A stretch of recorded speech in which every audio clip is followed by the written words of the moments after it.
It's not comedy. I mean, I can do a comic script, but to turn my observations of life into something other people will laugh at is not what I do. And so knowing that I'm living with her, so I know what happened this week or this month, and then watching that turn into hilarity for other people, because it's not funny when it's happening to you. No. Right? Anybody who's related to a comedian knows that wasn't funny. But then everybody else in the room is laughing, so you got to learn how to deal with that. Right? So it was very instructive. It was great. But, every artist has to walk their own path, So having someone kind of point things out to me and go through things that I would just see happen, right? Because a lot of your lessons aren't that a conversation is that I see the experience and I go, oh, okay, so that's what that looks like. All right, so then when it happens for you or to you, then you've had at least some warning on, oh, okay, so how will I navigate this? I mean, even then, when I booked my gig on ABC, I was on the show for 13 years. So the way we deal with people who recognize us is very different. But the way I deal with it is having watched the possibilities of those exchanges with her. Talk about it. Let me hear something about it. No! Give me some experiences how that goes. Well, Because I can see that didn't go good all the time. Let me jump in. It depends. I just tell people I'm a mirror. I reflect what you bring to me. If you come to me with love, you're going to get love back. But if you come to me with attitude and all that, you might get a little attitude big. I'm just saying. I'm a mirror. And some people don't understand. But I also want to be a teacher, because we as a people, as a nation of people, because I really don't do the separate. I am all. It is my Jamaican, it is my African, it is all of that makes me, that makes us who we are. So for me, dealing with the public, first of all, there was no training camp. There was no training ground for how do you be a celebrity successfully? How do you deal with the public? There was no roadmap in my family, and I wasn't, groomed through Motown or any other studio system. So I had to learn. First of all, I ran for a while. Because it was overwhelming. You don't know how to deal with people coming at you with their expectations of what you're supposed to be. Their expectations of what you're supposed to be like, or who you are, based on a character that they saw you perform. Yes. And so I am that, but I'm much more than that.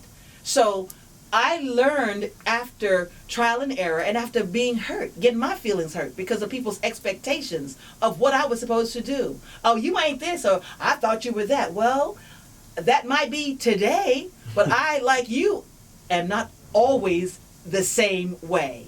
So for Timothy, I guess I have, as you can see, I'm more... I'm more in your face, if you will.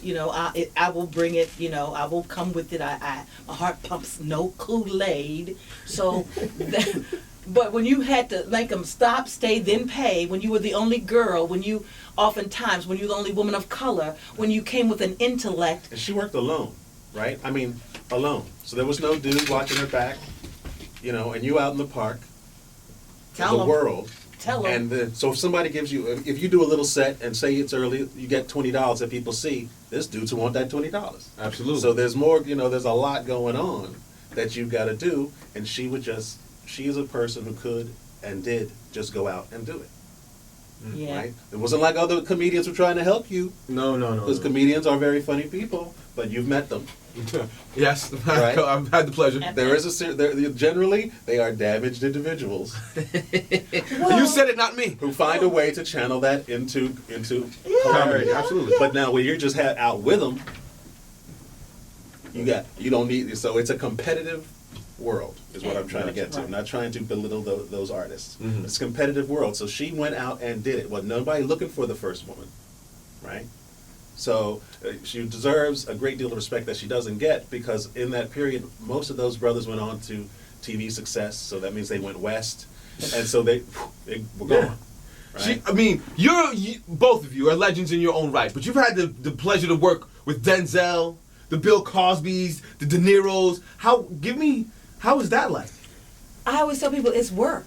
It's just work. It's work. Well, first of all, when we call the names Denzel, Samuel, these were people that I came to New York watching on stage, and so I am a theater elitist in a sense. I think it's important, as I said earlier in an interview, for us to learn the craft. When we say we're coming to this arena right here to bring some craft to it, so that you can design your performance. People are not hiring me just for my personality. They often don't get to that until later. They're hiring me because they know I'm going to do the work on the stage. I'm going to go and take that script. I'm going to dissect it. I'm going to do the work so that when that and places and the lights come up, whether it's on camera, whether it's on film, or I'm sorry, on stage, I'm going to deliver. That's what's important. I don't come with the ego so that I need props and I need all that before. All that is a part of it, but I know that there's 25 other people who's on the clock. So as a producer, I'm there as an actor who's thinking about your bottom line too. I want to get it in the first take so that I can hear, and moving on, I want to hear that. So that's a different kind of actor because I came from behind the scenes first. What it's like working with those people, I say it's work. I'm grateful to have worked with Denzel, but it's work. It's all the same work. It's no big I's and little U's. That happens in the studio system, and that's what to me has corrupted a lot of what we see behind the scenes and what creates the madness that we're dealing with in terms of art and lack thereof. So we have come together with the Stickney Theater Arts Project. That's part of why I was excited to be able to come and talk on the show, to talk about what we're doing now. We've run into so many young people across the nation who want to hook up, or when they come to me, put me in your next movie, and I say, based on what? Based on what? What have you done? Mm-hmm. I'm going to hire you to do what? Especially when I know about 25 people who missed meals, funerals, graduations, weddings, to do what we do. Mm-hmm. Because we make it look so easy, everyone thinks they can do it. Same thing happened with comedy.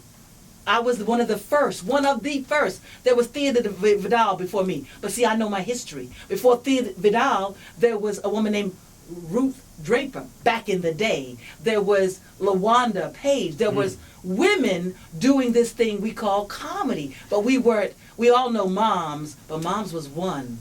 And I didn't want to these are my teeth, but I didn't want to have to come behind a character, you know what I mean, just to get people expect to see moms everywhere you go. Yeah. You know. And so, so I'm sorry, tell me more about the Stickney project. Well, it's called the Stickney Theater Arts Project. We have our first class Tuesday. And what we decided, because we kept running into people, young people especially, who wanted, we're an actor and I'm an actor, and then we were thinking about casting our own stuff, and then we would put them, on the stage, and then it would be like, oh, no, you're not an actor yet. You have potential. You have some great potential, but it's not going to, that's not going to work. Just because you're practicing to be an actor doesn't mean you're an actor yet. Well, it would be great if they were practicing. Yeah. Not even practicing. But in this environment, we have to be honest, right? Generally, the people who hire for television and film, and a lot of stage, have come through the modern system, which is hiring you to be you. Right. Got you. Reality shows ruin a whole lot of real acting work. Under some environment, but now be yourself in front of a camera. Totally different experience. It even takes some skill to be yourself in front of a camera because it's an unnatural event, right? We kept running into people who, okay, you have the desire, but now will you do something? You might get lucky and be hired to be yourself once. But if you want to have a career, 20-some years, you got to be able to move that around the board. I was just having this argument the other day with somebody else. No disrespect to anybody else. Denzel plays the same character in the last 4 or 5 movies. A guy like Johnny Depp, every time he's in a movie, it's a total different character from who he used to play. But to Denzel's, yes, and I don't mean defense, right. It's what the studio is, and we have to typecast. It's what he's hired to do. It's what he's hired to do. I can call other names. I Will say that Smith, yeah. To take someone who's not an actor. Well, right. He's Will, been paid I'm sorry. a lot of money to be in film. And paid a lot. No, excuse me. Let me rewind the tape. He was paid to train. Yes. We watched him in Young Fresh Prince.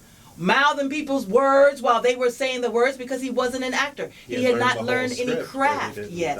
He didn't know how to be in that environment. But he's been paid a lot of money to learn enough. But he is only hired to be likable. No matter, even if he's playing the villain, they know that you're going to connect to him because you're like Will Smith. So he's always going to be Will Smith in a suit. Right. Whatever the wig, the hat is, because he's paid to be the guy you go, oh, don't let that happen to him. Not because he Gotcha. is doing anything that makes you identify with a different